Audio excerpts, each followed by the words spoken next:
The Pokemon card market has been experiencing a lot of changes in the summer of 2025, and as a collector or investor, it can be very overwhelming trying to figure out what chases to pick up from the Scarlet and Violet era. With Black Ball and White Flare around the corner, the Scarlet and Violet era is coming to an end. So in this video, I'm going to show you what are the best top chase cards that you should be looking at to potentially picking up. Now, full disclaimer, when it comes to singles, just know and understand that the prices do fluctuate depending on what the market is doing. When it comes to investing long-term, sealed products usually tend to do a lot better than singles. But if you're a collector that just enjoy a certain specific card because of X, Y, and Z reasons, and you love collecting and you love a certain type of Pokemon and you want to get your hands on it, then this is the video you should be looking at, because I'll give you detailed information as to why I believe a certain specific card is worth picking up right now versus others. There's no criteria or limitations for how I pick these cards other than they have to be in the Scarlet and Violet era. The Sword and Shield era has had its run, several of them over the years, and because of their age, I'm gonna put them aside. I'm gonna leave them for another video at a different time.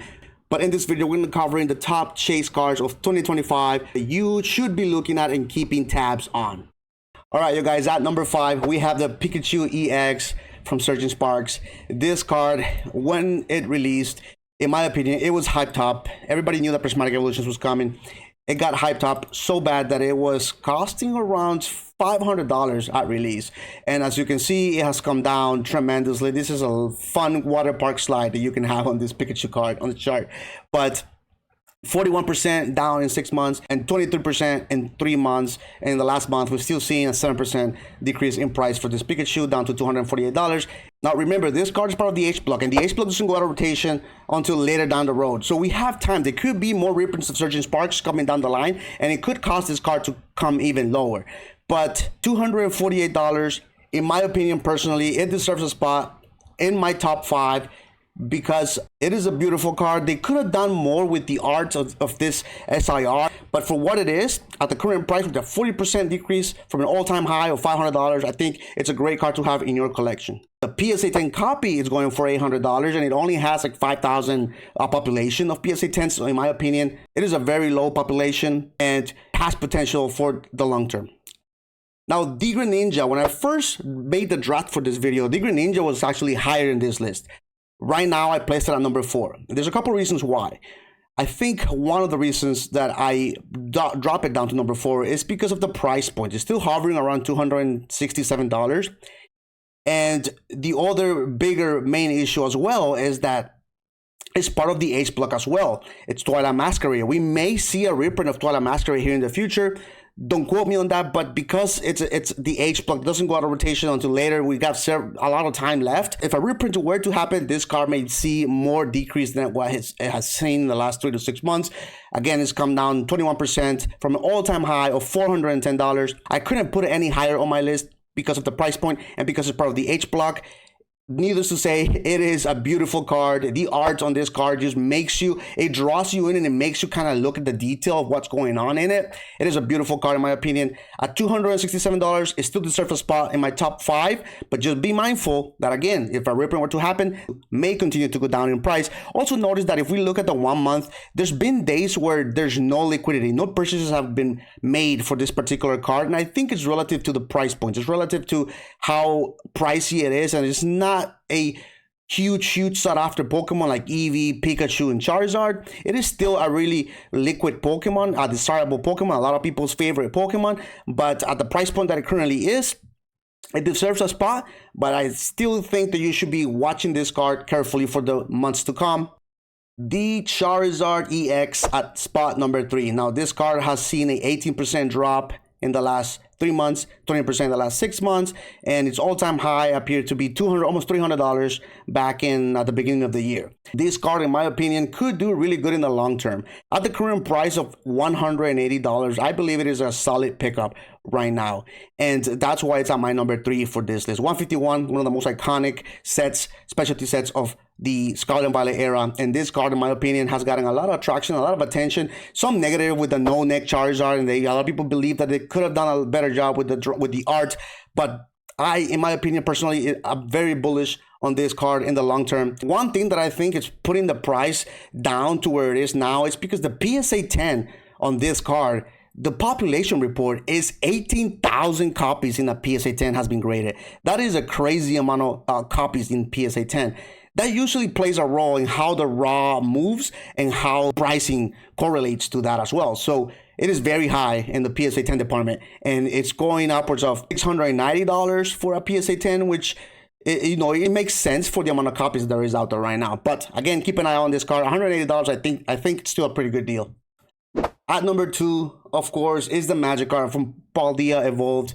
This card is part of the G block, which means it's going out of rotation here in the next, I think it's what we have 6 months left, which means Paldea Evolved has a very, very slim chance of getting a reprint. Like 90% sure that it's not going to get a reprint anymore. And that's why a lot of people have been stocking up on Paldea Evolved. That's why the booster box have been going up, a lot of the sealed products going up. And this card is one of the only few that is actually going up in value in the last month, 22% up in value.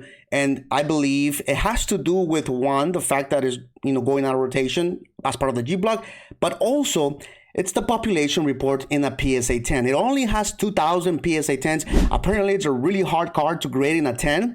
And that's causing a lot of people to try to hunt for near mint copies that can't be graded, because a graded copy of this Magikarp is going for $2,100 right now. And it is crazy to think that a card this new could go for that much right now. But the low population, again, is what's causing this to go up. Now, when I first made the draft for this video, this card was hovering around $190. I had to update this because this new pump in the last month just started to happen like a couple weeks ago. It just started to run up to the current 225 or 230 that it is right now. The set as a whole is being carried by this Magikarp and Shinji Kanda's arts that is very notorious. I don't know if a lot of you guys have noticed, but there is a Gyarados in the top part of this card, and you can really only see it if you look at the card in detail. A lot of people that I've pointed that out to didn't realize it until I mentioned it to them, so I thought that was pretty funny. But again, Magikarp, in my opinion, it is a solid card to have, even at the current $225 pricing. I think it's a solid card to have in your collection for long-term hold. Like I said, singles, especially with a card like this that is being it's fluctuating at the way that it is. How is, a couple months ago it was 270 and then it goes down to like 190 and then it goes up to 235. It seems like the market doesn't really know yet what the current price should be, what the current value of a card like this should be. And this is why you have to be very, very careful with when you purchase a lot of these singles, because remember, Pokemon Company doesn't decide the prices for these things. Nobody decides the prices but the market. The market dictates what these cards should be sold at, and based on algorithms that a lot of these, TCG Play and all of these companies predict for the pricing of these cards. Solid pickup at number 2 in my top 5 for 2025. Number 1 for my top 5, it's going to be the Bubble Mew EX from Paldea Fates. Paldea Fates, like you guys already know, it's a specialty set. It has no booster box, and it is part of the G block as well, which means it goes out of rotation here in early 2026. So, are we getting a Paldea Fates reprint? If we are, and if we do, then this may come down. But the odds of that happening are very slim, just with Paldea Evolved and just with 151, all the other sets that are part of the G block. Those sets may not get a reprint at all, and they will go out of rotation, and Pokemon Company is going to focus on whatever's next, Black Ball, White Flare, and all that new generation that's coming out. But this card is 10% in the last 3 months down in price, and it's actually 0.45% up in a near mint copy in the last month.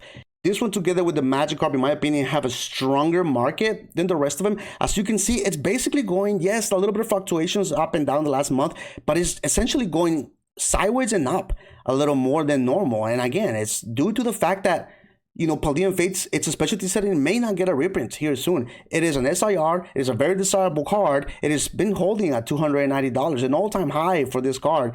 It was $400, right? And even at the current price of $300, we are still seeing sales every single day, about 10 of them, 3, 11. The people are still buying this card at the $300 current price that it is now. So in my opinion, it's going to be a staple of the Scarlet and Violet era. The art is amazing. It's a shiny Mew, and it's a beautiful card in my opinion. The PSA 10 is going for about $800 right now, and the population, it's only 8,000, which is not too crazy. Like the Charizard we just saw of 20,000 copies or 8, whatever that number was.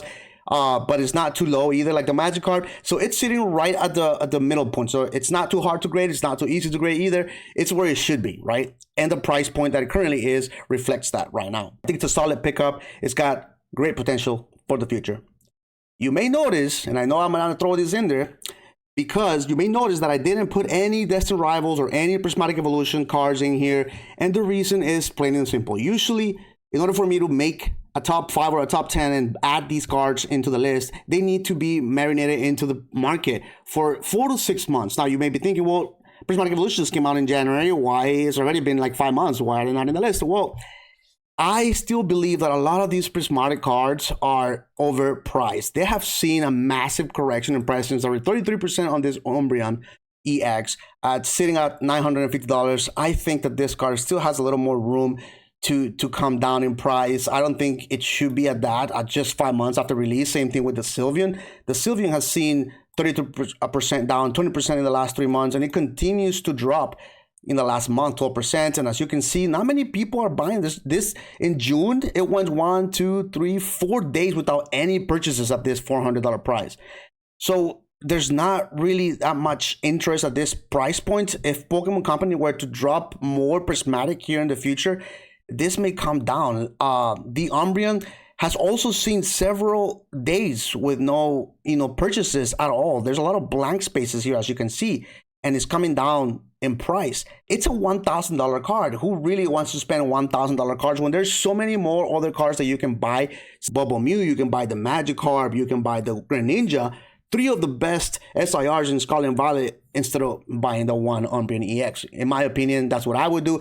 Same thing with Destined Rivals, the Mewtwo.